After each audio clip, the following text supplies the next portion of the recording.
What's going on, traders? Welcome back to Pre-Market Prep. Let's get to the action. Disney with a little bit of some dividend action, and Kramer. What were you thinking on Pfizer last night? What happened there? Ulta Beauty coming in with their earnings. Marvell, Dell Technologies. Well, Joel, I don't think you're going to be getting that Dell anymore. We'll talk a little bit about, of course, we'll get into the CyberTruck event. Did you guys catch the CyberTruck? One of the best clips. I saved it for you guys today right here.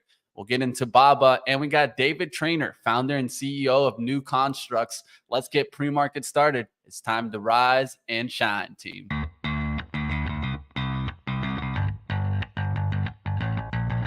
Coming to you live from downtown Detroit, this is Benzinga's Pre-Market Prep with your host, Joel O'Connor. This is a volatile puppy here, isn't it? And Dennis Dick. I'm bidding a penny. I'd buy that stock for a penny.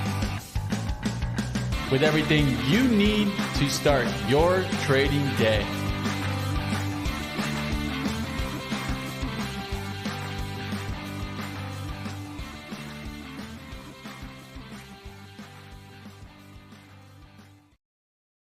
All right, traders, let's take a look at the action. The SPY is coming down from this morning. Looks like we had a little 5 a.m. spike, got up there to 457.34.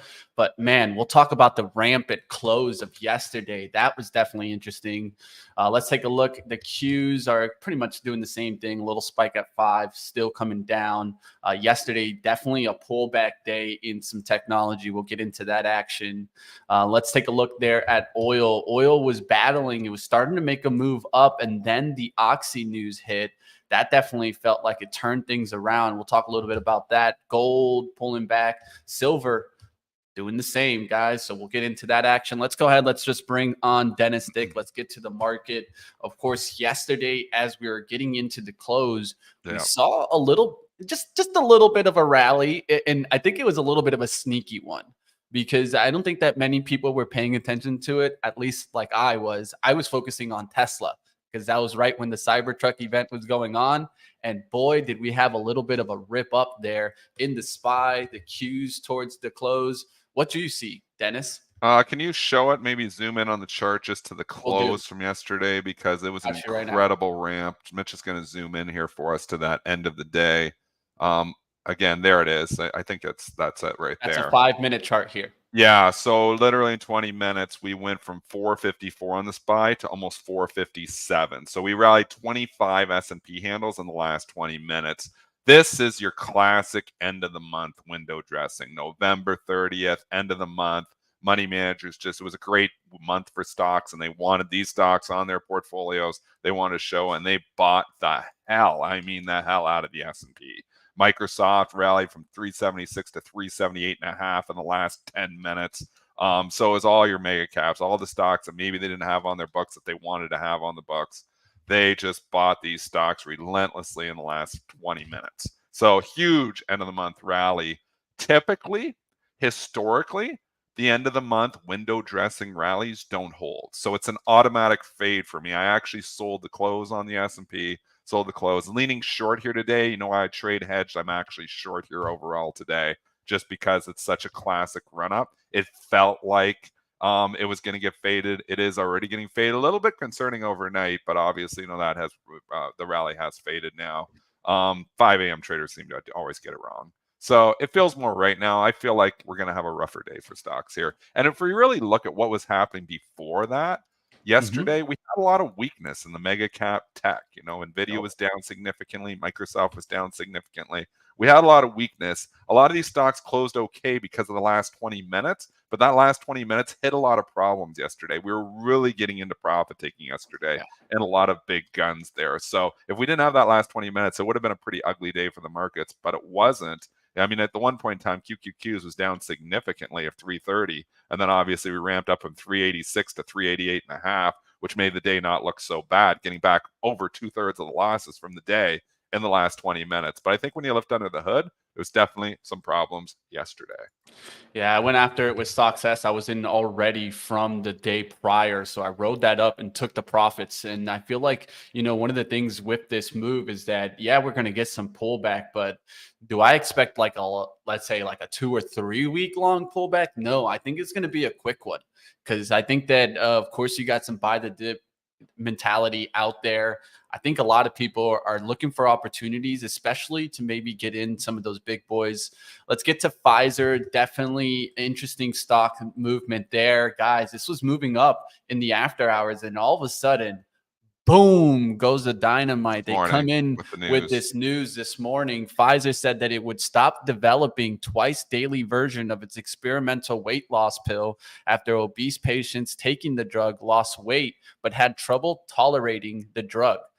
So definitely not what you want to see here. They said that they still plan to release phase 2 trial data on the once a day version of the drug in the first half of 2024.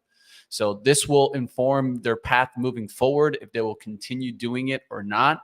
But looks like the twice daily version definitely having negative effects. Of course, Pfizer is trying to get into what they say is a $10 billion market, total market addressable here. So this is definitely interesting, but negative for Pfizer. Could this be positive for the other companies maybe?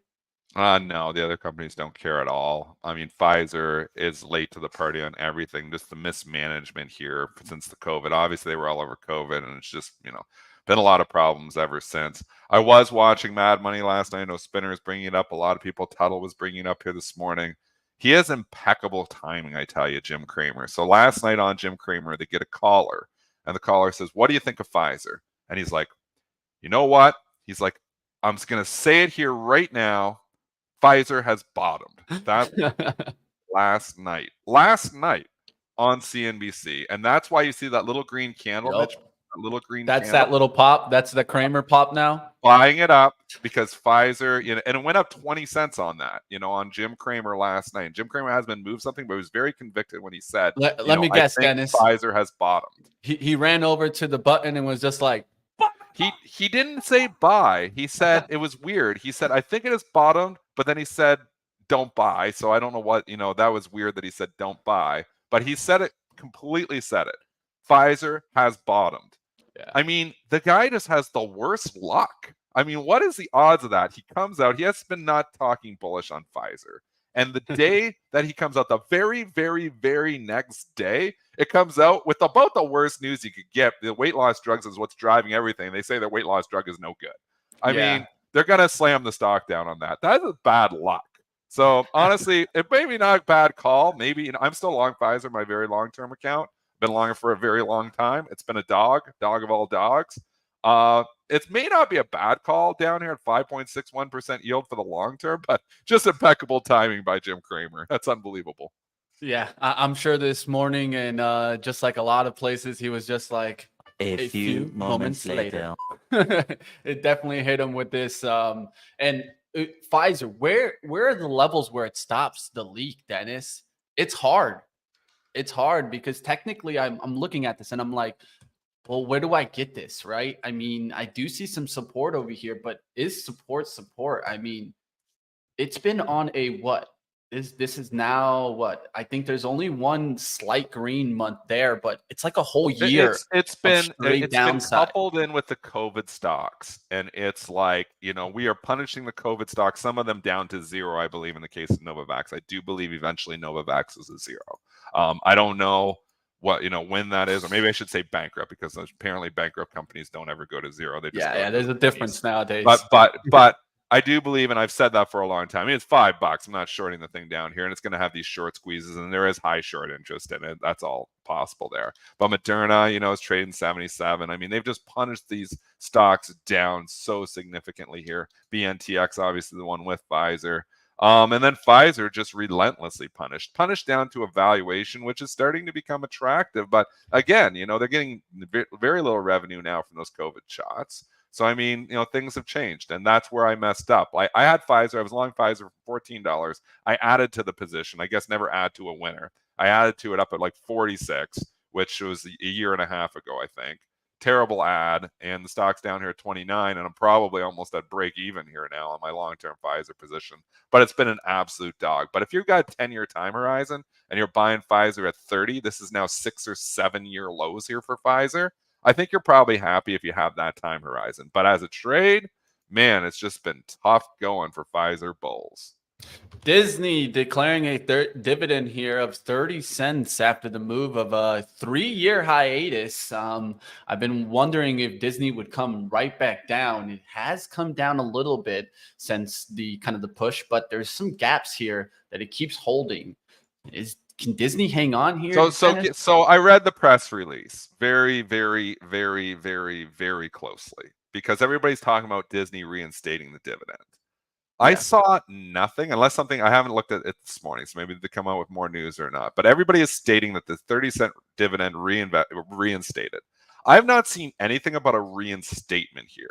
I saw a dividend. They said they declared a dividend for the second half of 2023 that we just went by of 30 cents. Didn't say anything about a quarterly dividend. Didn't say anything about reinstatement. But everybody on CNBC, all the hosts are saying reinstated the quarterly dividend.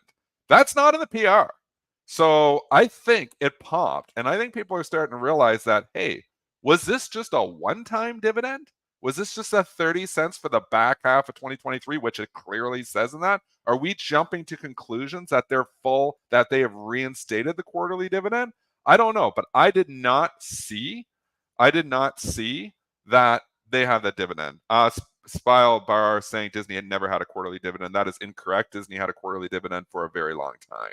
Yeah, it did. But they knocked it down to 0 during COVID, and they've never brought it back. So they haven't fully, from the press release, it says nothing about reinstating the quarterly dividend, but it does say that they are paying a 30-cent dividend for the back half of 2023.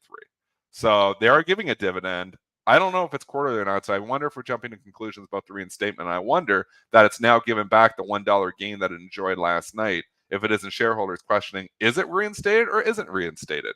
I want the answer to that question.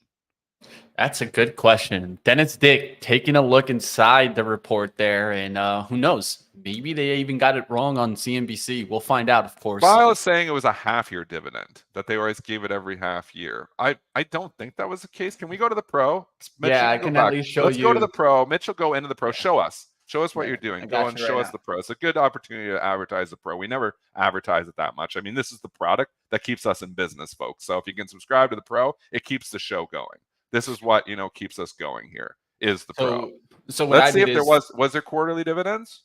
He's frequency 2. Right, frequency 2 tells me that he might just be right. He might be right. Half year dividends. What we were doing.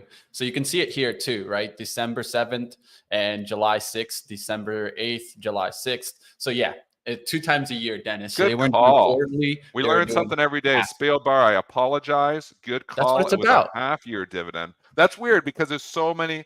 So they're way off when the media is saying they've reinstated the quarterly dividend. They never even had a quarterly dividend. So it's a half-year dividend. Great call, Spieler. There's very few companies that do that half-year dividends. Most of them are usually quarterly, especially on like the big guns like the S&P. So that's very interesting. I never knew that on Disney, that it was a half-year dividend. So maybe they're going to continue. So maybe the half-year dividend is reinstated. I'm not sure. But, it's interesting in the PR. But so if we're only doing 30 cents at a half, then people are saying, oh, it's $1.20, on the yield they were saying last night. That's not the case. It would be 60 cents then. So that's wrong too. So CNBC all over the place wrong on this one. So 30-cent half-year dividend, different story. All right. We'll see. Disney, I'm looking at the technicals here. And thank the pro for keeping a history of like everything in there. It's nice to be able to go into a system and just look that up. That's what it's all about. I'm watching to see if this 92 gets broken again on Disney. That 92 breaks, I think we can even go back down below towards the next gap, towards 87. We'll see what happens. Disney's been running. Netflix pulled back a little bit. I'm keeping my eye on both of these. They've been on a huge run. Look at Netflix starting to turn around here. So I like to watch Netflix and look for Disney's technicals, especially one usually leads the other. Let's see what happens there. And again, I used to pair trade these. Right now, I'll tell you, Money Mitch, Disney and Netflix are completely disconnected. They've been disconnected for a while. Yeah, because the Disney Plus, here's why. The Disney Plus, they're giving it a value of 0 in Disney. They're giving that a value of 0 because they can't figure it out. It's burning cash. It might even have a negative value. I'm not even joking in Disney right now, because when Disney first came out, obviously COVID and a lot of things have happened since then, but it was 125 Disney Plus. Now Disney's at 90. So they're giving it no value at all. That's why it's disconnected now from Netflix. If they start to figure out streaming, then it might reconnect with Netflix, but they're completely separate companies here now. And those charts just do not move together at all anymore. Even when Disney reports, Netflix doesn't even really care. Netflix, Disney just completely disconnected. I will say on the chart on Netflix, and a lot of it's the same story with a lot of the mega cap tech stocks. They're tired. They're tired. I mean, Netflix put 4 or 5 tops in the 480, and now it looks tired. I mean, that's the same thing with all these charts. They're just getting tired here. Microsoft, a little bit of a reversal, topping out for a few days there, trying to go higher. Apple, same thing, kind of looks tired. They just had huge moves, folks. These have been really big moves. And like I said, I think we're due for a little healthy pullback. Ulta here. Let's get to my favorite. Why is it my favorite? Because it was a hell of a call there from 390s. Ulta Beauty Q3 EPS $5.07 beats the $4.95 estimate. Sales of 2.49 billion beat the 2.47 billion estimate. Ulta Beauty revises the fiscal year net sales outlook from 11.5 to 11.15 to 11.10 and 11.15 billion. So a little bit of a raise there on the bottom end. And then they also raised their EPS guidance here to 25.20 and 25.60. It got a nice lift. Honestly, I can tell you guys, I only had 1 share left for this earnings move. I'm getting rid of it. I'm getting rid of it here. I liked it yesterday. We talked about it. I don't know if it's pre-market prep or the closing print. I came on the closing print yesterday on Joel's show there. The only thing I said ahead of the earnings report, I was like, Ulta has a history of beating, and right now they're buying stocks that are beating. So, I mean, it's a big pop for Ulta, and this is a company that has a history of beating earnings. So it's a big pop. I can't chase things here now at this point in time, though, but it's a good hold for you through the report here, Mitch. 48 points here, trading up, obviously. That's significant. Yeah, man, it was a really nice trade. I wonder how Elf will get a lift or not on this. Yeah, it is. Elf is already trading up here. I believe Elf already reported, though. Didn't Elf already report? So when they already report, sometimes the response is a little muted, but it's a pretty big move here for Elf. And then also think Estee Lauder, EL, or we like to call it on the show Estee Slaughter. I mean, it's not getting any move at all here with this. It's actually trading down. So they hate this stock. There's another one they hate. Pfizer and Estee Lauder. They hate those stocks. Look at the fill the gap, though, on that Estee Lauder. Remember how negative the news was? And it filled that whole gap up, man. A lot of these stocks have been filling gaps. Like, also, just to kind of mention, it's a different stock, but TDD's been working its way back from that kind of disaster. These gap fills coming back. They don't look too bad. Tech, if you can get the tech on the dips, I think it's the tech on the dips as opposed to just everything on the dips. Let's go to Marvell Technology here. Q3 adjusted EPS 41 cents beats the 40-cent estimate. Revenues of 1.419 billion beat the 1.4 billion estimate. Why no love for Marvell?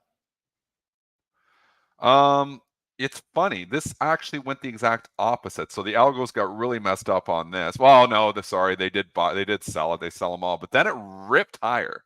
It ripped higher afterwards on this, and then they sold it off. A little bit of the opposite playbook last night. They're selling the rip.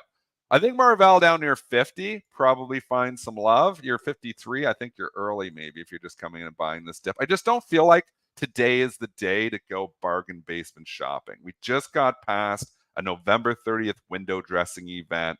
I feel like today and the next couple days could be like that, pullback that we've been looking for ahead of the end of the year ramp. I do think you're going to get an end of the year ramp here again, but I think the next couple of days could be weaker for the market. Like I said, I'm short the market here right now. Well, I'm short, stocks overall. I'm often come in and I try to balance it out. If I'm long 500,000 worth of stocks, I'm short $500,000 worth of stock. I kept myself somewhat short here today. So I don't do that very often. So it means I'm fairly convicted that this, rally that we got at the end of the day is going to get faded. So I'm sometimes wrong. Sometimes those are really bad calls when I stay that way. But so far, so good for me on the short side. It's a Dell. It's a Dell. Let's go to Dell and take a look here. EPS at the $1.88 beats the $1.47 estimate. Sales of 22.25 billion misses the 23 billion estimate. Man, this had been riding high into the report. Unbelievable moves. Unbelievable. Is that an all-time high for Dell? I mean, I could, yeah, at least from what I have. Yeah, I have readings back to 2019. Yeah, Because it when came back, right? public. It came back, right? So I'm Yeah, not, it did. I don't have that prior data, so that's something to note. But man, this has been on a massive run since pretty much April, actually late March. What is this run? This is a 104.48% run.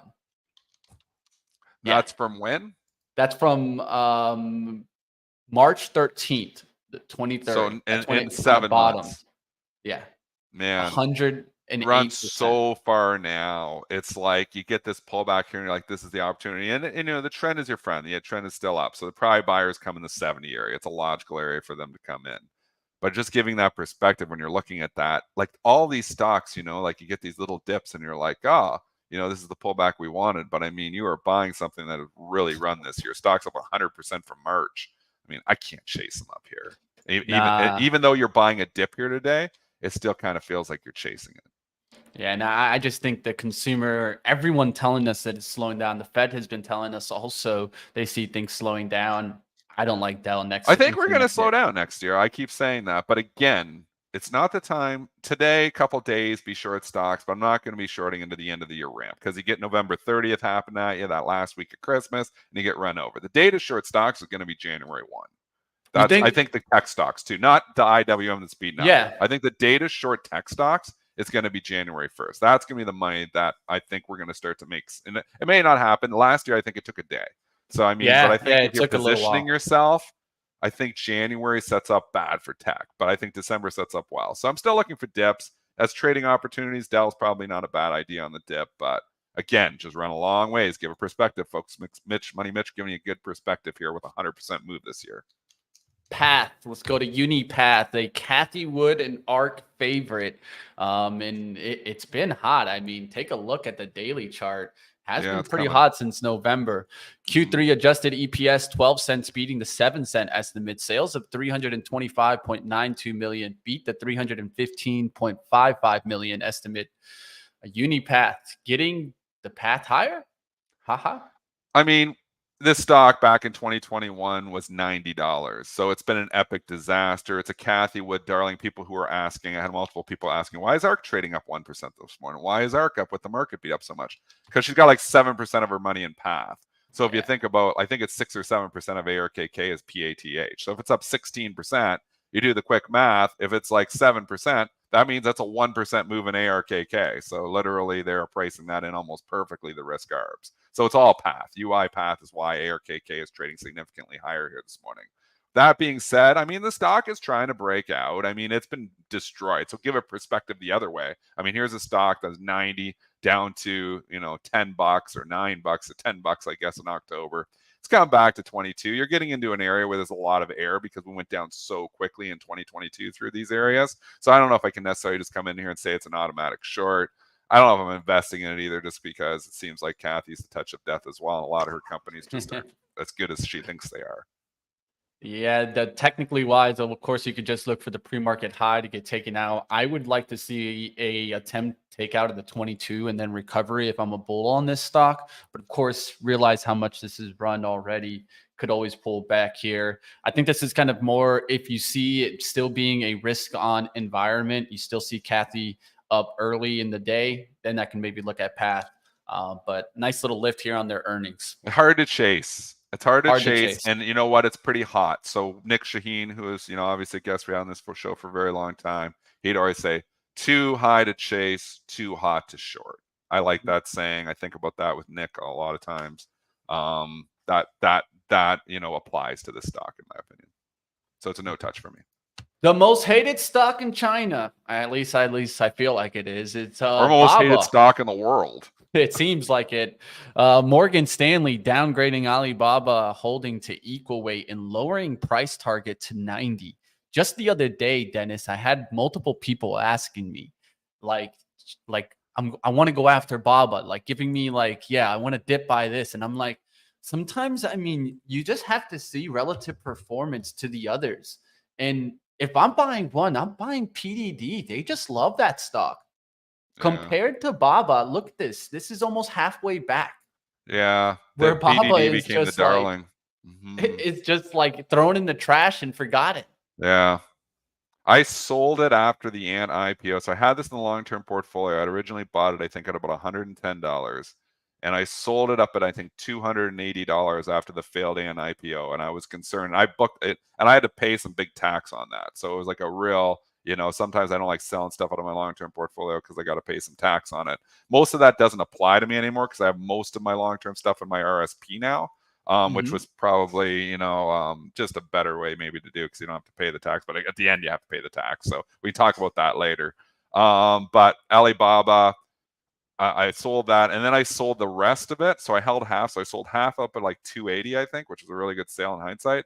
And I think I sold the last half at like 150 or 160. And somebody said, "You're selling the bottom here." And I was like, I don't know, man. I'm worried about China. I just don't want the stock in there anymore. So I didn't want the winner to become a loser because, like I said, I'd originally bought like 110, sold some at 280. So I was always going to play with the house's money because I sold half. But then I was like, I'm getting rid of the other half too. So I sold like 150 or 160. Took a lot of heat from Twitter that day.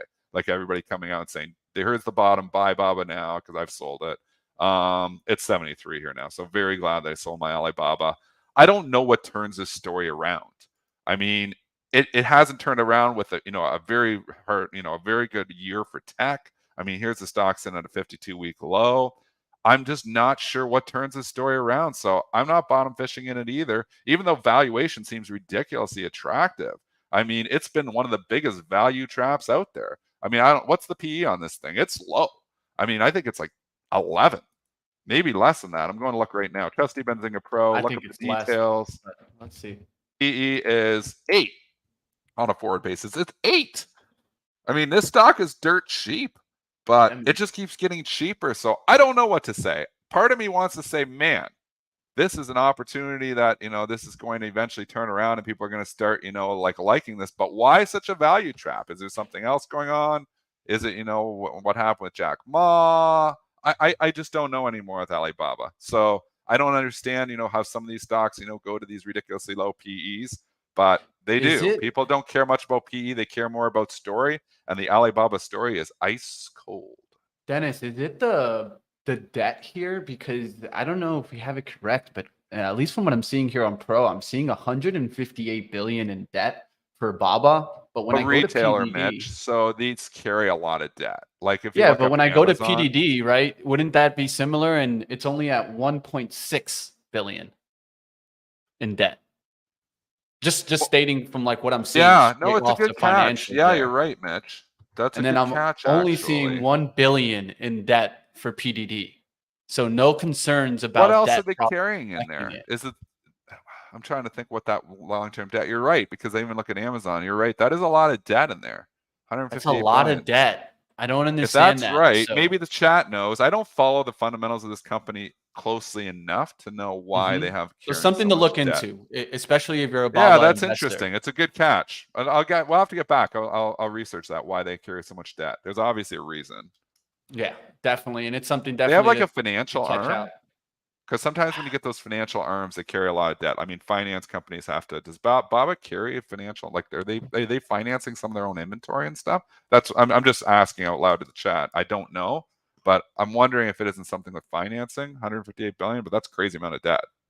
Yeah, definitely. So I wanted to bring you guys a little bit something extra, like always. Money Mitch trying to bring us something here. So we're gonna talk a little bit about the CyberTruck event, of course, Tesla CyberTruck event yesterday, and I'm gonna play you guys what I thought was definitely the clip that if you're you're a Tesla bull, you're like, hell yeah, go Tesla.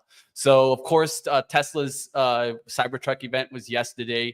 Musk said things like the Cybertruck hard steel body was bulletproof and that its windows were rock-proof. He said that you could tow over 11,000 pounds and accelerate from 0 to 60 per hour in just 2.6 seconds, and featured a super tough composite bed that was 6 feet long. Here you guys have, look, check out this, guys. This is their feet of strength truck pull.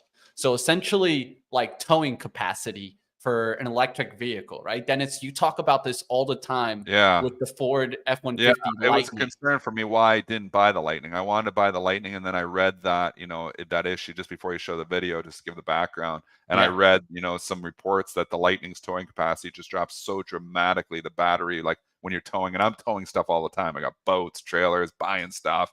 I mean, I'm always seem like I have my trailer hitch on my truck all the time. It seems like I'm always towing something. So I'm like, it's very important for me. So I'm like, when I heard that you're only going to get like 90 minutes and then you got to go recharge when you're towing something, I'm like, that's absolutely useless to me. Yeah. So that's why, I was very concerned about this towing capacity. But obviously the Tesla Cybertruck's a little bit different story here. Let's see this video. Let's do it. I'm going to put this, we'll be in the corner here. We'll still be able to talk while the video's on. So Dennis, if you have any comments, feel free. For those who are early into the truck world, there's something in the truck world called a truck pull. The truck this is pull, really the famous. The key test of how much power does your truck actually have. So you have to pull this 40,000 pound sled. And when we went to the track, we said, well, okay. Well, what's the best that you've seen? I said, well, it'd be the Ford F-350 diesel. It was like, well, let's put our truck up against that. Let's put it against the guy who runs the truck pool said, there's no way. There's no way. He thought you were going to get killed. Yeah, he was like, there's no way that okay, this is going to be good. So he's going against the Ford 350. This is the Lightning. Classic. This is a classic. This is the Lightning. Watch how it stops. 207 feet. That's all I could get it. Look at the Rivian truck. Look at the wheels. Look at the weight that it's actually pulling there. It's pretty good. A Rivian truck. I kind of like that Rivian. Rivian got way farther. 256. Now here's the real test. A diesel 350. Diesel 350 here, guys. 262. Now watch the Cybertruck. Dun dun dun. Let's go. I like the music changes and everything for the Cybertruck. Oh yeah, they know how to make it. Look at that thing just pulling it. Look at it. Look at it go, man. How far does it get to? Past the limit. Past the limit. 317 feet. So the most powerful truck. Wow. I mean, that's cool. The thing is hideous, though. Let's be honest here. That's a hideous looking thing. I mean, that Lightning is beautiful. That Cybertruck is just hideous. I remember I wanted the Cybertruck before I saw it, and then it came out, and I was like, wow, is that an ugly truck? I just couldn't bring myself to put an order in for it. But, here's what, an interesting, thought, and well, not even interesting thought. I think a lot of people are thinking it. I mean, how many orders do they have? Pre-orders, like 1.5 or 2 million pre-orders out there. It was a crazy amount, but it only costs $100 to do a pre-order here. So I'm like, I think a lot of people just and you get your $100 fully refundable. How many of those pre-orders are actually going to turn into people who take possession of a new Cybertruck? Half? I bet you it's way less than half. I bet you it's like 10 or 20%, if that. So I mean, you can't just say, "Oh, there's 1.5 to 2 million pre-orders, and they're all going to order it." It was $100, fully refundable. My buddy from Bray Trading has one that he's got the pre-order. I said, "Are you taking delivery?" He's like, "Hell no." He's like, "I just bought that thing because I thought I could sell it." So, but then again, apparently, you can't sell it, so it's not transferable. So, anyways, the $100 though. I mean, you throw $100 down, maybe it was going to be awesome. Maybe you're going to want it, or you get your $100 back. So I think a lot of those pre-orders, those 1.5 to 2 million pre-orders, are going to be like a lot less than we think. Yeah, I mean, I think this was actually a good comparison. Someone in the chat saying that this is a useless comparison. I think it actually is exactly what you want to see. I like that. It makes me want to buy the truck to a certain extent. I just can't get over the hideousness of it. So I'll tell you what, it made me not want to touch the F-150 Lightning. I don't know about you, but that video itself makes me. And the strength of it isn't even a concern for me. It's more of how long that battery lasts when you're towing something. Because let's say I'm towing my boat, or I'm towing, a trailer, 3-4 hour trip. Might have to stop 2-3 times to recharge while I'm pulling that, because that's a pain in the butt. So that's where my concern was, is that battery life just not lasting. Because I know when I tow with my F-150 regular, I have an F-150. I've had an F-150 since 2008, or 2009. I bought my first one, then I bought a second one. Now I've got my third F-150 I'm on. Love the truck. The F-150 is great, but the Lightning is so much more money and towing capacity. And the regular F-150 tows, like obviously, we're not doing tractor pulls with it. I just want I don't want to have to fill up every 20 minutes. So that was my concern. Originally, I thought all the way I was going to buy a Lightning, but once I heard about that towing capacity, I was like, no, thank you. I'm going to wait. So that's my concern. But it sounds like the towing capacity is going to be a little bit better with the CyberTruck. The support of all support, talking technically, of course, from the price action that happened. I was watching it this whole time when the event was going on, and we could not get through the 240s. So I want to give you guys that insight, because I was literally watching the price action. Every time we'd get to the 240s, it'd get hit. It'd find some seller. So that's one level that I'll be watching to see if we can recover at some point today. But of course, you see the daily support here on the right-hand chart. Multiple supports around that kind of 230, 60, 232 area. If we go through there, I don't know, man, maybe it fills this gap. And so both ways, let's see what happens today. It did not get the love, and it looked like it was what I thought maybe would happen: buy the rumor, sell the news event. Will it be continue to sell the news event? What do you think, Dennis? Does this keep going down? I'm concerned on Tesla. Yeah, and this is a David Trainer. Bring in our guest, David Trainer, because he does talk Tesla every once in a while too. So I want to bring him into this conversation on the Tesla stock. We did the here, obviously, is in the background here. So bring on David. Let's do it.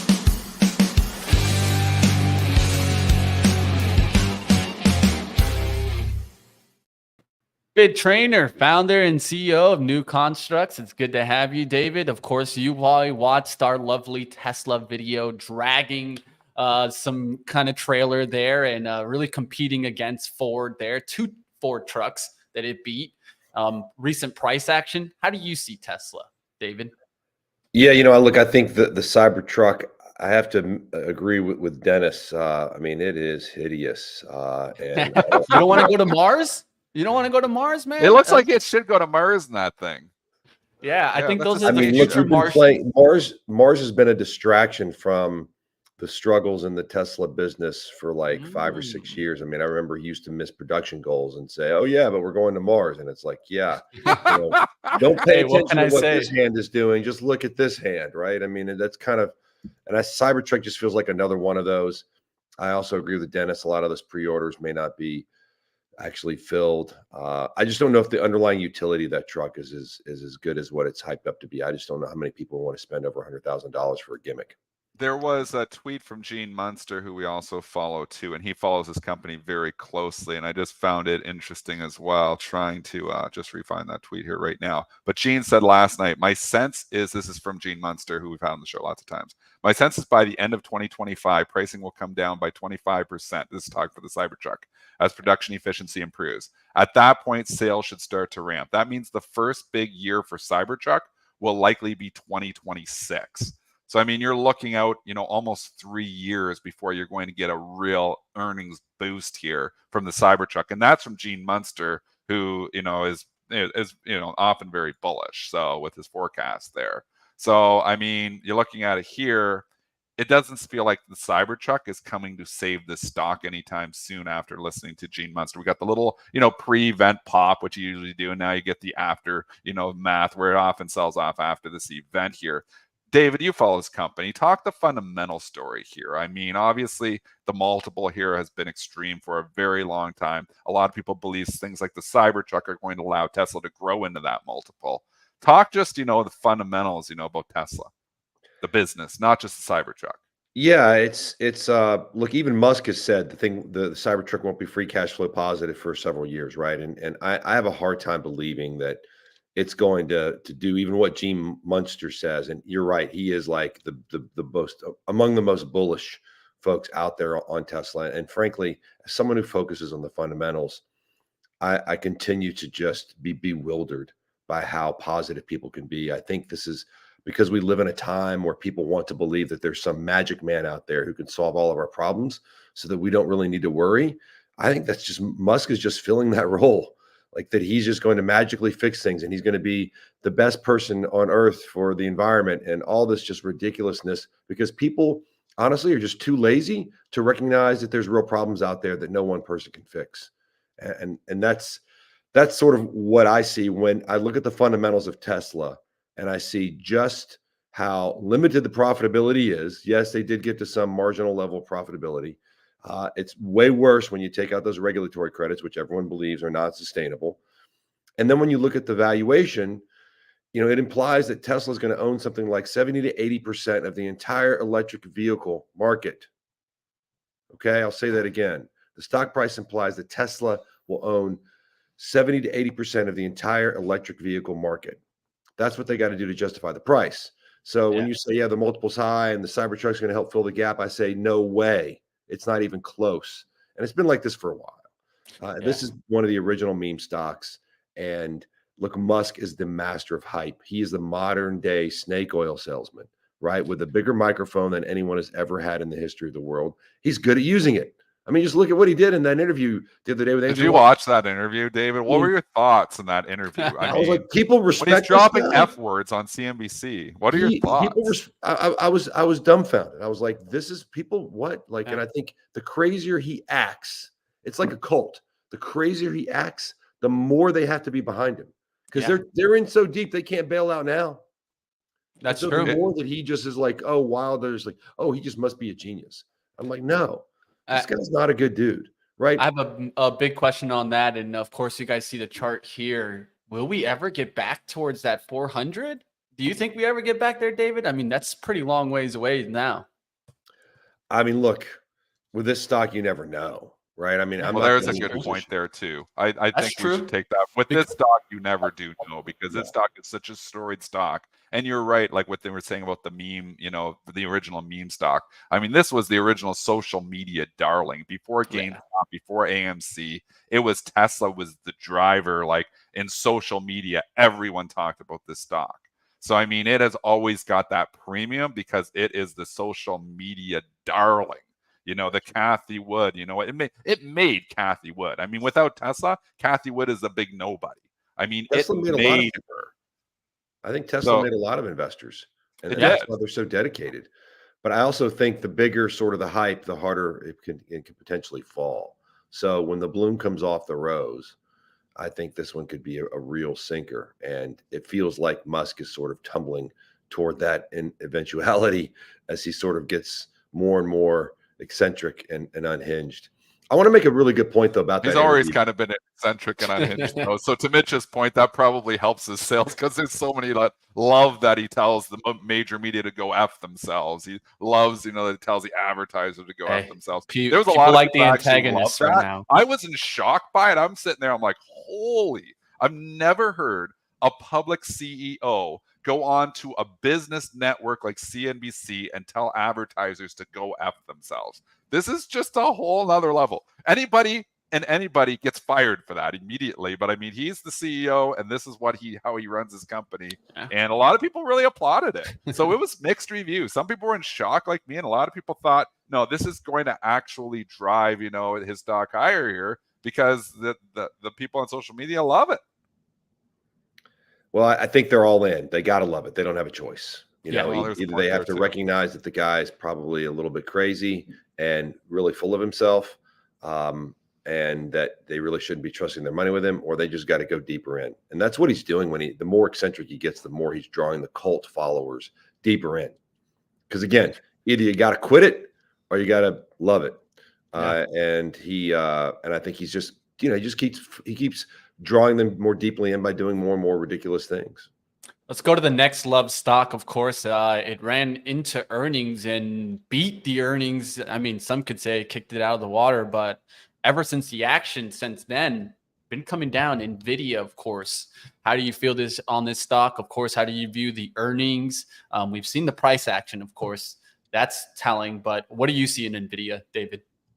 Yeah, Mitch, we were early on NVIDIA. I mean, we were long this stock 5, 6, 7, 8 years ago. We just couldn't believe how cheap it was because of how profitable it is. Great call. Yeah. And it remains. And well, it wasn't such a great call, Dennis, because it got expensive in our point of view, not too much longer after that. So we missed a lot of this like huge run up. But I think Nvidia is another meme stock now. The valuation has become disconnected from the reality. We did an analysis like on this last week. We actually talked about it on our webinar, and the stock price at current levels implies that Nvidia's revenue is going to be greater than the GDP of Mexico in 2022. So David, I was actually confused on this one here, and I tweeted back at you on it because, I'm with you sometimes on these ones. I don't know if I'm with you on this one here because at this valuation, you were implying like that sales had to drive up to what price were you saying sales had to get to on Nvidia? 1.4 trillion or something like that. You needed 1.4 trillion in sales. Well, the market cap is only 1.1 trillion. So, were you arguing that Nvidia is going to trade less than 1x sales? Because I don't understand that. Because again, Nvidia is highly valued. There's no doubt. I won't argue with you that the valuation is really, high on this stock. I've argued that it could potentially grow into it, but I don't think it's, there's not a lot of software companies that trade less than 1x sales. Yeah, no, what I'm talking about, that's a future. That's 15 years from now is what the sales would have to be to justify the current price, right?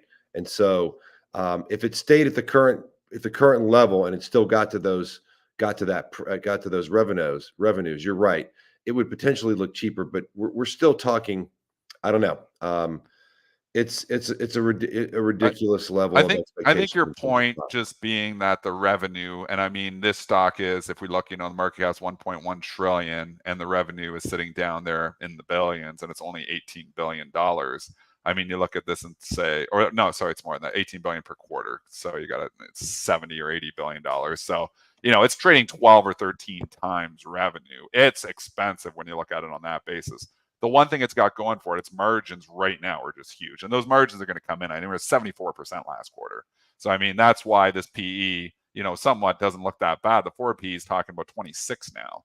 So, I mean, again, I think you're arguing that probably those margins come in. And when you look at this on a price to sales, that PE probably starts to, if those margins start to come down, that PE starts to go up in a hurry. So I think that argument, and there's some pull forward here too. So arguing against, because I do have a small long position in my long-term portfolio on Nvidia, so arguing against myself to a certain extent here. But I see your point on valuation. The one thing that I've been arguing is that I still think this is going to be the driver of the next bull market. I don't think like you're going to derail the story of Nvidia anytime soon. I think if we do go into a next bull market eventually, I think Nvidia is going to be one of your leaders, which is, why I'm long this stock. And I don't feel the same about Tesla. I don't feel like Tesla's going to be the, the game changer that has to be in everything. Tesla's still a car company, where Nvidia, I think, is kind of going to be in everything. Yeah, no, I think you're right. NVIDIA is much more dynamic than what Tesla is. And yes, you're right about the margins. I mean, the implied profits are the stock price implies that they're going to be greater than the GDP of Ireland. And when you look at this on a chart, it's just, you're talking huge increase in profits. That's, growing at 33% compounded annually for 15 years. Very few companies in the history of the world have ever done anything like that or anything close to that. So it's an enormous amount of growth baked into the stock price. As to what leads the next bull market, yeah, I mean, it doesn't matter, right? Fundamentals tend not to matter that much these days. Yeah. So if we need a leader that can be ascribed to achieve incredible things, however magical they may be, NVIDIA is a better candidate than Tesla. It does feel like the Tesla story is continuing to get old as Musk kind of, I think, makes gaffe after gaffe. I mean, look, his anti-Semitic comments, it's not the first time. Yeah. And he can cover it up. But I mean, the guy's sort of a walking disaster. I mean, his biggest enemy is his mouth. I will give you that. I do believe the guy's a genius, and what he's accomplished is incredible. But again, his mouth, and now we've given him a platform where he can say whatever he wants, whenever he wants. Some people love that, like we said before, but it scares me. Like, I just think about all the advertising leaving Twitter. I think about people, boycotting buying Tesla because of what he says, and I'm like, that just is a scary combination when you never know what he's going to say next. And I mean, one of his long-term supporter, Ross Gerber, recently after the whole anti-Semitic, comments that, what he's saying, it wasn't anti-Semitic now, but I mean, it was interpreted that way for sure by at least mass media. I mean, Ross Gerber, one of his longtime supporters, contemplating Tesla. He was saying, "I'm thinking about selling all my Tesla and moving to Rivian because of what he is saying, not because of what he's done with the company, but he just can't predict what he's going to say next." I mean, that's the biggest risk for the stock is what comes out of his mouth. You make a good point, Dennis. And look, what's come out of his mouth has also been the biggest benefit to the stock too. Because let's face it, in terms of putting up points on the board, real points, Tesla hasn't done that much compared to the valuation, right? It's all been about the mouth, whether it's rockets or whether it's chips in people's brains or whether it's Starlink or whatever. It's what comes out of his mouth. So it's sort of live by the sword, die by the sword. And I think he's going to eventually implode on that front. Look, I mean, the guy's saying he's done more for planet Earth than anyone else. And like, I mean, who says he will pat himself on the back. We know that. Well, look, and guys, let me ask you a question. Like, what kind of leaders tend to be better leaders? Leaders that pat themselves on the back or servant leaders? Who are the people that create real value over time? You've ever had a good boss who was all about himself? There's no such thing, right? It's people that care about making those around them better too. Yeah. Servant leadership is what works, not this egotistical, go F yourself, I'm the greatest person on earth. Yeah. That's a red flag. This is where it just seems we have a different opinion, it seems like, in majority of society nowadays, right? They look for a little bit of hype. And I think that Elon definitely brings the hype. I don't think we could say that he doesn't. Let's move towards something that you like here, David. Definitely got the bulls hopping in the chat there. So let's talk about something that you like here, Elon David. Musk in the chat. So you're not making any friends here today, David. Look, it's all good. That's what it's about. Speak truth to power with Musk. I think, look, you live by the sword, die by the sword in terms of the mouth. And look, look, they're losing market share like crazy in the electric vehicle market. People are coming in like crazy. And then look, you got to look at the absolute huge contradiction of behavior and what he says here in the United States versus what he says in China. Right? All kinds of wrongdoings going on in China. Doesn't make a peep about that. So I think there's a lot of hypocrisy in what Musk says when you really take a look at the larger picture. It's easy to follow the headlines and the tweets and choose the ones you like and don't like. But if you want to really be discerning and be honest, there's a lot of hypocrisy there. There's a lot of contradiction. And it's really hard to say that you can trust the guy if you look at the bigger picture. All right, guys, we'll wrap up here. CEO, New Construct, David Traynor, always good to have you. And we will see, of course. And doesn't look like everybody appreciated that CyberTruck delivery event. Definitely downside action from there. We'll see if it's still the Sell the News event today. Have a good one, David. We'll bring you back. Thank you. Good to see you guys. Thanks, David. All right, let's get back to the markets. How we looking here? Are we finally starting? Still leaking a bit. Like I said, I feel like with the day trader cap on, this is, one of those days that might continue to leak and rips are going to get sold. I feel like we had a ridiculous rally that is going to get faded in the last 20 minutes. I feel like the 25 handles is all fluff, and I feel like the market wants to get back that 25 handles. So I'm holding off. I'm buying any dips, at least until we get that 25 handles back. I may cover in some shorts, but not going long in this market right now. I feel like the next couple of days don't set up well. I gotta say, chat, you guys at least made me get a couple chuckles in there. The chat gets fired up, man. When you talk Tesla and you start, David is very outspoken. Guys, and I'm bearish Tesla too. So if you guys want to come after, but we've got to give both viewpoints. We can't just come on this show and bring, everybody bullish on or everybody bearish on. There's two sides to every story, and this is why we have a market. Man. There's a buyer and a seller. And I mean, David, is very much, not a fan of NVIDIA. I'm long NVIDIA, not a fan of Tesla, and that's okay. That's why we have a market. And I'm not saying, I'm kind of with them a little bit on some of the Tesla, not so, like from a stock perspective, I do think Tesla, is not firing on all cylinders. I think NVIDIA is still firing on all cylinders. So we'll see, but I think, it's important for us on this show to bring in, people who are bearish every once in a while. Me and you are bearish lots of times. Yeah, man. It's just how it is, guys. And one thing that I would say is, I've said it before, next year is not going to be a good thing for all autos, not just Tesla. I think it would be a really bad year for Ford, really bad year for GM, really bad year saying that. for look all at the Ford automakers. chart. Ford getting no love whatsoever, trying to go back. It can't get off the 52-week lows. And you know what I'm going to say with Mary Barra, and obviously General Motors doing the huge buyback and the huge pop in the stock.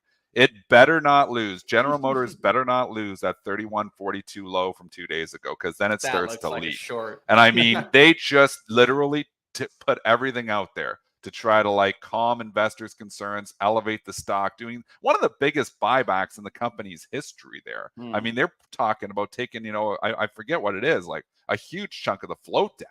So, I mean, they had a good year. So they got the money to do that. I just think when it gets to 2024, I think it's going to get tighter for people. I think people are not going and buying new cars as much as they were in 2023. I think sales are going to start to decline and continue to decline in 2024. I'm not a fan of owning the autos. And I've been punished having a couple of those lithium stocks in there, punished, directly from this automotive decline because, I didn't, really, anticipate lithium getting hit as hard as it is, but it's getting hammered. At least you guys weren't short of opinions in the chat. And I actually like that because at the end of the day, guys, we're all doing opinions here. There's no 100% way.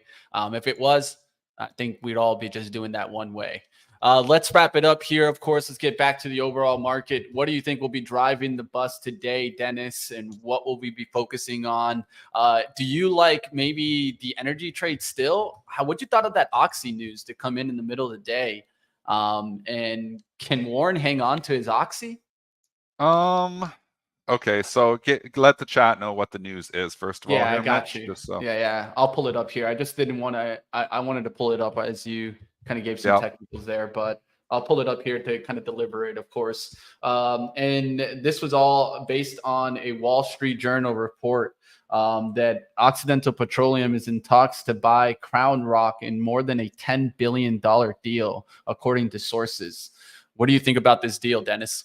I mean, it's hard because I'm not following the industry that closely to know if this is a good deal or a bad deal. Just taking on more debt, which is probably going to be the case for them to finance something like this, is, somewhat of a concern. I don't own Oxy. I've been talking about the Oxy buy zone of $57 to $58 a share. Yep. I mean, stock gets hit on this because obviously, company, right now, investors are scared of debt. And when you're doing deals and taking on more debt, and again, this is just a rumor. I don't believe there's any, I don't believe this is, this obviously could come to fruition, but I don't think we have, any, known this is going to go through or not.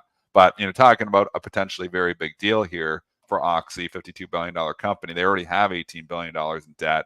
They got to take on more debt for this. I don't love the idea of that either. Yeah, one thing that I'd point to is the relative performance from the others, right? Yeah. Chevron was just so hated.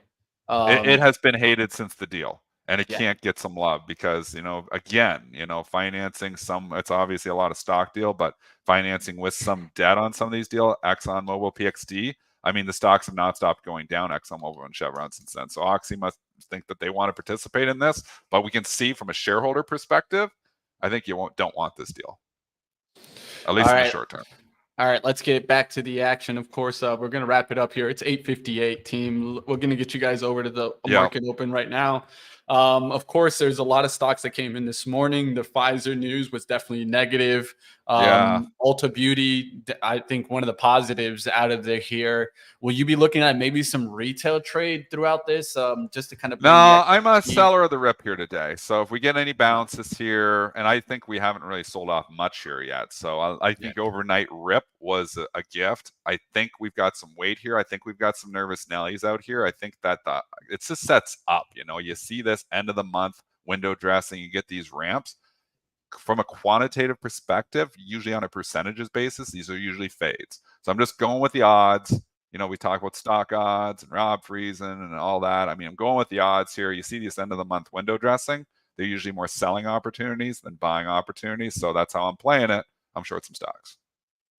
We will see what happens there, guys. And if you guys want to keep up with all the action, of course, we got live trading coming up next, where I cover a lot of this action as it happens in real time. If you guys want to catch that, of course, just stay right here. We'll bring you over to live trading. That's coming up next at 8:59. I'm excited to see how the market closes today. And we will give you guys a little bit of insight. Dennis, do you want to let them know you're going to be out, my friend? Yeah, so I'm going to be out all next week. So Joel and Mitch will be here with you. Lots of guests lined up here. It's going to be a good week. Maybe, I can chime in one of those days on a cell phone or something.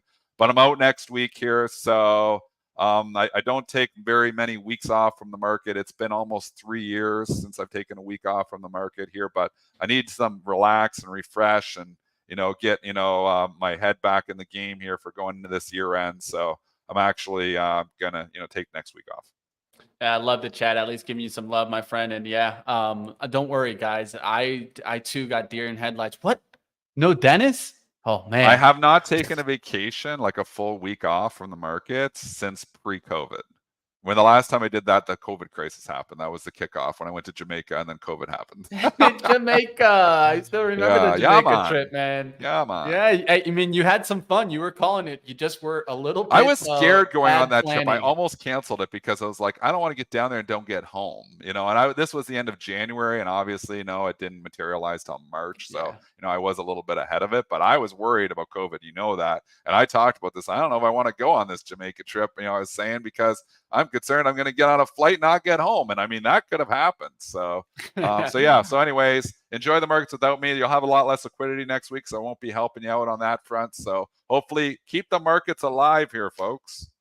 Hey, we'll do it. You guys keep up Mitch, with Dennis. You got to step up the liquidity for me in my absence. You know it. After hours action. I'm going to have to be on it. All right, Dennis, you have a good one, my friend. Enjoy your week off. Thanks. By the time I see you next time, I want to see a big smile because you had some time off. Enjoy it with the family. I know the kids will have a great time. Take care, Dennis. Yeah. Okay, thanks.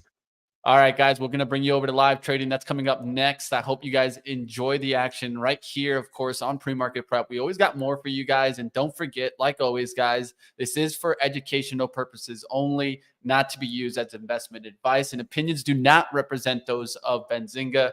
Hosts and guests may maintain positions in the securities discussed today. And like always, we got more for you guys right here on Benzinga. Coming up next, you guys got live trading. Let's see what I can come up with today, of course. I'm going to keep the battle. Will we see some more downside pullback? Find out, of course, right here. And like always, guys, if you're new to the show, hit that like, hit the subscribe, and hit the bell to be notified first when we go live. All right, guys, see you next time right here. Like always, we're going to keep battling, and I got some trades that I want to talk about, but you got to come over to the next stream to find out.